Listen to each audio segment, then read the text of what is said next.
Welcome to the Altruistic Libertarian, advocate for a generally free society. I'm Anthony Wheeler, and today we review more bad business, specifically public education. Education is arguably one of the most important industries within a modern society. Literacy rates and the ability to work within a technological environment mark the difference between a healthy society and one that might struggle. Given that an educated populace is key to economic growth, political stability, and social health, it's not surprising that the government was initially tasked with providing it. It seemed too important to be left to chance or the whims of private individuals. The government would ensure that children were educated and educated to standards set by the politically wise. Perhaps this argument held at one time, but today, private entities within modern society are perfectly capable of providing education for everyone at every level. And given the importance of the task and the proven ineptitude of the state in managing schools, freeing education from the shackles of that currently bind schools, teachers, and students, and allowing creative and motivated individuals and institutions to take them over would greatly enhance the quality of education for everybody. Public schools are administered and staffed with state employees. Teachers' unions are powerful and ubiquitous. Like any government agency, little incentive exists to improve performance or innovate. Maintaining the status quo is paramount. Efforts for incremental improvement, let alone radical change, are quickly stamped out. Young teachers with ideas quickly get suppressed and frequently burn out. They either conform or they leave. As a personal example, while living in a small town, my youngest daughter attended the local school as a 7th grader. Within a month, she asked me to take her out of school and provide homeschooling.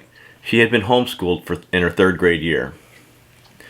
Given her special needs, I subsequently met with all of her teachers, one at a time, to discuss what could be done to address those needs.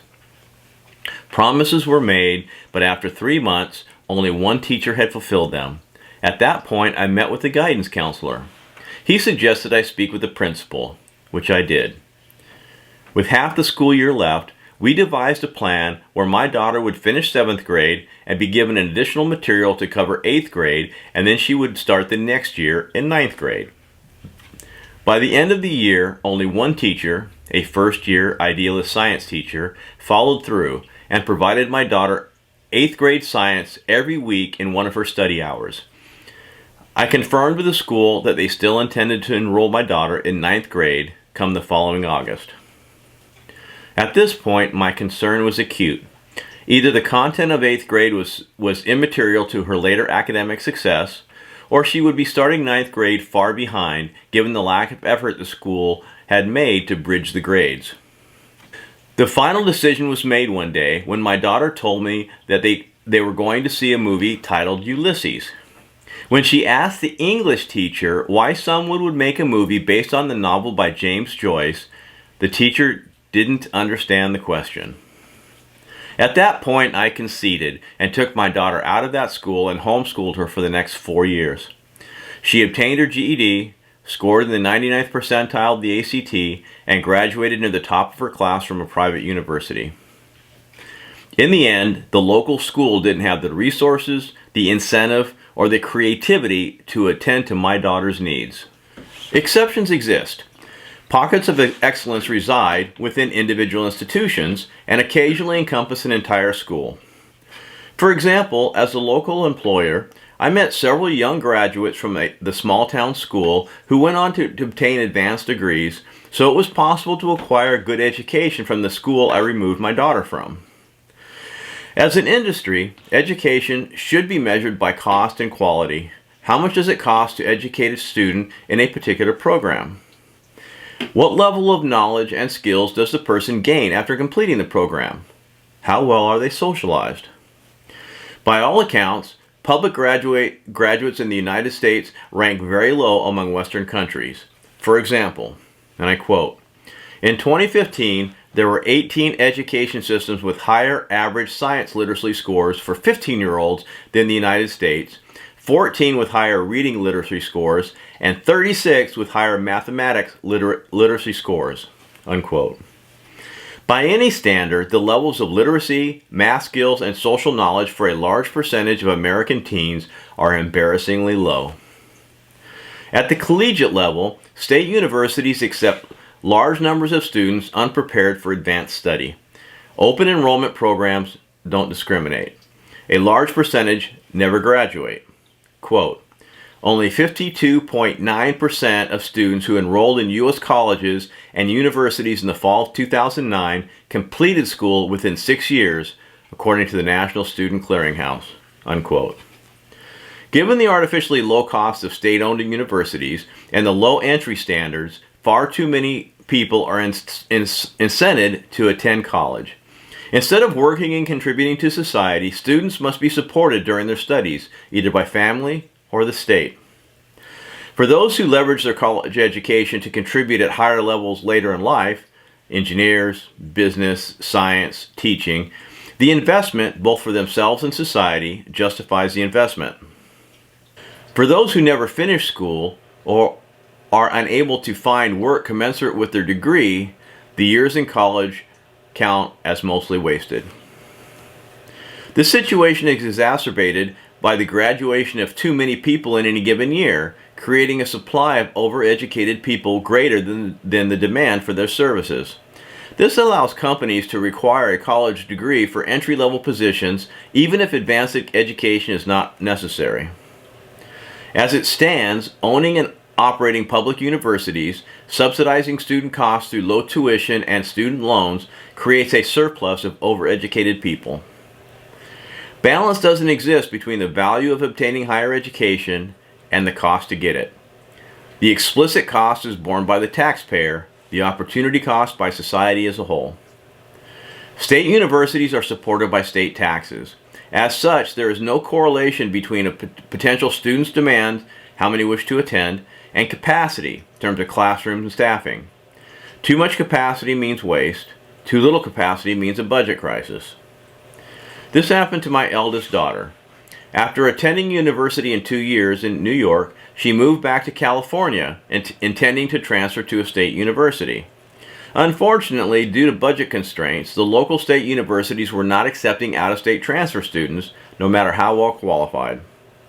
After 2 years doing clerical work, she was accepted as a rare transfer student at a local private university after her sister, the one homeschooled through high school, was accepted as a freshman. This was ironic because the older sister began 9th grade in a public high school in a very well-regarded school district. I had the means to buy into the neighborhood, and the youngest in the local public grade school. We had attempted to get both daughters into the local charter school, but the wait list was too long. Both daughters had been homeschooled the year before, 3rd and 8th grade, in California, and given the turmoil I created for them, I vowed that they would begin and end the school year in the same school. During routine testing, the oldest daughter tested in the gifted range, but failed the state history test. As a result, after just 2 weeks of school, the oldest daughter was expelled from high school and put back into 8th grade, even though she had passed English, math, and history. Family crisis ensued. We returned to the local charter school, and based on the circumstances, my daughter's test scores, and the custom design of the school, she was accepted. Interestingly enough, because the charter school didn't have advanced courses of any kind, they had partnered with the local community college. After passing the community college entrance exams, my oldest daughter was taking college courses as a high school freshman, one each semester for two school years. At the mid-year break, my youngest daughter, still in the public grade school, decided she wanted to attend the charter school as well, so we applied. Based on their having accepted the oldest daughter, she was accepted and transferred after the Christmas break. So neither daughter began and finished the same school that year. Secondary public schools are usually supported by property taxes. Students are required to attend the schools in their district, resulting in poor neighborhoods with poor schools and better schools in wealthier districts. Everybody who has children and cares about their education and moves to a new city knows this. For those kinds of parents, the quality of local schools is a realtor's best selling point. In general, parents don't have any choice about where their children attend school unless they opt out of the public system altogether. This leaves parents who can't afford to purchase in better neighborhoods no choice but to send their schools to the mediocre or worse public schools, no matter how much they care about their children's education. Milton Friedman introduced the idea of education vouchers several decades ago. Parents in need, or perhaps all of them, would receive education vouchers that could be used with any accredited school. While vouchers offer some form of choice, where parents can use their educational vouchers at any accredited school, this still leaves a traditional infrastructure in place, one highly resistant to change or innovation. As for parents who wish to opt out of the public school system, they are faced with two principal options: private institutions or homeschooling. Out of the approximately 54 million school-aged children, about 5.4 million attend private schools. Another 1.77 million children are homeschooled, for a total of almost 8 million children, or 13.4%, currently being educated outside the public system. In each case, their parents are paying twice to educate their children. First, in the taxes they pay to support public education, and secondly, bearing the full financial burden by sending their children to private school or keeping them home and educating them themselves. Parents take their children out of the public schools for various reasons. Most of the private schools are parochial, with some 80% of privately educated students attending such schools. In most cases, these schools provide their students with an excellent academic experience, another incentive for parents who care about the quality of their children's education. In other cases, parents may choose private schools more culturally or socially suitable for their children, or ones that offer special programs, in the arts, say. Finally, some parents may feel their children would be better off schooled at home, despite the challenge of providing a broad range of topics and skills necessary to complete their education. All of this speaks to the shortcomings of the public school system. Despite having an option to educate their children for nothing, their taxes compulsory, many people are willing to forsake the public school system and opt for an alternative. Additionally, the prominence of these options demonstrates the ability of a free society to provide educational services without intervention by the government. Some people think education too important to leave to chance, that is, the freely made decisions within communities across the nation. But those same people don't worry about finding bread in the markets. Seemingly miraculous, the government doesn't own wheat fields and processing plants and supermarkets. It's always there in many forms which people can choose, freshly made just about every day. And bread, and food in general, is certainly a more fundamental need than education. Freely acting individuals ensure that farms produce the grains, vegetables, and meat that we need. Processing companies package and ship to local grocery stores where the consumers select and leave with the items that they want. The same would happen if education were freed from government ownership and control, but at much lower cost and much higher quality than we experience today. The public education system is designed to inculcate societal values within the mass, to shape and mold each student into a good, obedient, abiding citizen. Most people submit mindlessly to this process, and little harm comes to them. For those who stand out, though, or don't fit into the basic mold, school can be a painful, denigrating experience, as they feel the stress that comes with being the square peg pounded relentlessly into a round hole. Sometimes the process works, and their edges become suitably rounded until they resemble everybody else. Other times they break altogether and simply drop out. Quote, "It is important that the artist should be highly educated in his own art. But his education is none that is hindered rather than helped by the ordinary processes of society which constitute education for the ordinary man. For these processes consist largely in the acquisition of impersonal ideas which obscure what we really are and feel, what we really want, and what really excites our interest. It is, of course, not the actual information acquired, but the conformity which the accumulation of knowledge is apt to impose that is harmful." Unquote. One of the ways that public education teaches conformance is through state-approved textbooks. These textbooks must conform to sanitized versions of American history and treat potentially controversial subjects like evolution in specifically approved ways.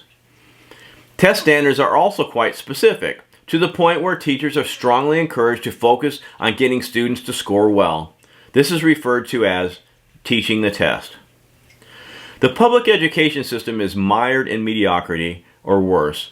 Teachers that can't be fired, curricula that is conservative and outdated, infrastructure in poor districts in dire need, and classroom disruptions that prevent learning all contribute to disturbing results.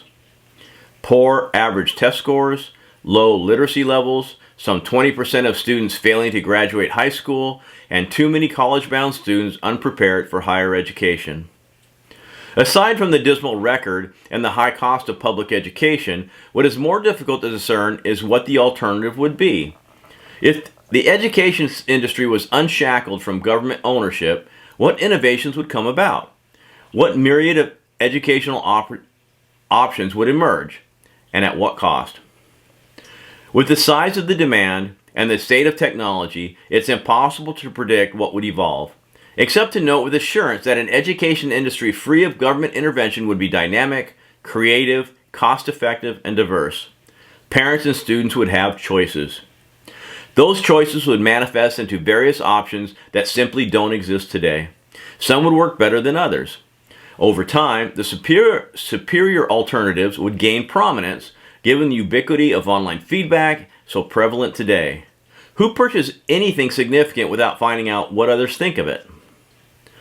As to transitioning to private ownership of schools, one possibility would be to incorporate.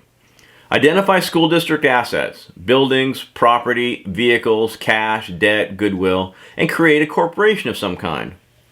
Issue shares in the new corporation and divide the shares among permanent administration and teaching staff, perhaps proportionally to their salaries. Share owners would vote for board members and then decide how to run the school or sell off assets. All shares would be tradable, and the new school corporation could manage the school as they desire, with authority over tuition, staffing, curricula, and scholarships. The incorporation of school districts in conjunction with education vouchers would allow a relatively seamless and painless transition to high-quality education, more choices for parents and students, and lower costs. Well, that concludes our show for today. In the next episode, we finish our review of More Bad Business with a look at the U.S. Postal Service. Until then, peace.